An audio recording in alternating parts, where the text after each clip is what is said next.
இயேசுவே உம்மை ஆராதிக்கின்றோம், எம் வாழ்வை உமக்கு அளிக்கின்றோம், உம்மை அன்பு செய்கின்றோம்.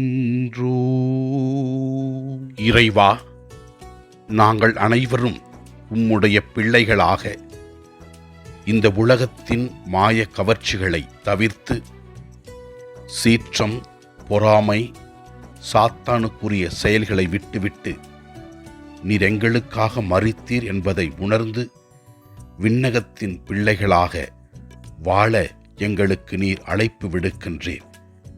இன்றைய வாசங்கள் மூலமாக நீர் எங்களை உம்முடைய பிள்ளைகளாக்கும் அருளை கொடுக்கின்றீர்.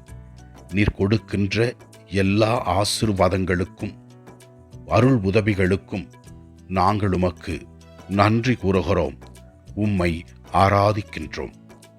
முதல் வாசகத்திலே நாம் இவ்வாறு வாசிக்கின்றோம்: நீங்கள் கிறிஸ்துவோடு இறந்துவிட்டீர்கள், உலகின் போக்கிலான உங்கள் இயல்புக்குரியவற்றை ஒழித்து விடுங்கள் என்று கூறுகிறது. இதோ இறைவன் நம்மை இறைவனோடு இணைக்க ஆசைப்படுகின்றார் என்றும், சாத்தானுக்குரிய செயல்களை நாம் விட்டுவிட வேண்டும் என்றும், உலகிற்கான போக்குகளை நாம் விட்டுவிட்டு கடவுளுக்கு ஏற்றவர்களாக வாழ வேண்டும் என்றும், சினம், சீற்றம், தீமை ஆகியவற்றை நாம் வைத்து வாழக்கூடாது என்றும், அதற்கு மாறாக அன்பையும் இரக்கத்தையும் கனிவையும் இயேசு எவ்வாறு கொடுத்தாரோ அதே போல நாமும் கொடுத்து வாழ வேண்டும் என்று அழைப்பு விடுக்கின்றது. இதனை ஏற்று ஆண்டவருக்கு உரியவர்களாக நாம் வாழ இறைவனிடத்திலே ஜெபிப்போம். நற்செய்தி வாசகத்திலே ஆண்டவர் இயேசு கிறிஸ்து யாரெல்லாம் பேறு பெற்றவர்கள் என்று தெல்லம் தெளிவாக கூறுகின்றார். ஏழைகள் பேறு பெற்றவர்கள் என்று ஆண்டவர் கூறுகின்றார். மேலும் மானிட மகன் பொருட்டு மற்றவர்கள் நம்மை புறக்கணிக்கும் பொழுதும், நம்மை ஏளனமாக பேசும் பொழுதும் நாம் ஆண்டவருக்கு நன்றி கூற வேண்டும்.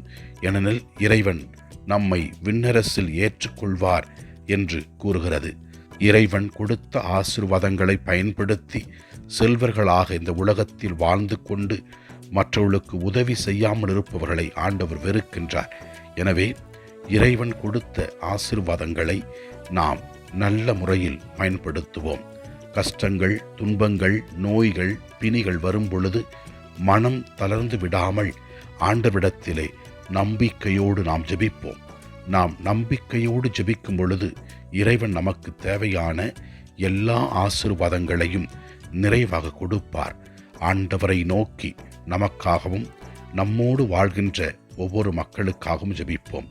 நாம் இறைவனில் நம்பிக்கை வைத்து ஜெபிக்கும் பொழுது இறைவன் நமக்கு ஆசீர்வாதத்தை கொடுத்து தேற்றுவார். ஆண்டவரை நோக்கி ஜெபிப்போம். எல்லாம் வல்ல இறைவன் தந்தை, மகன், தூய ஆவியார் நம் ஒவ்வொருவரையும் ஆசீர்வதிப்பாராக. இயேசுவுக்கு புகழ். மரியே வாழ்க. ஆமென்.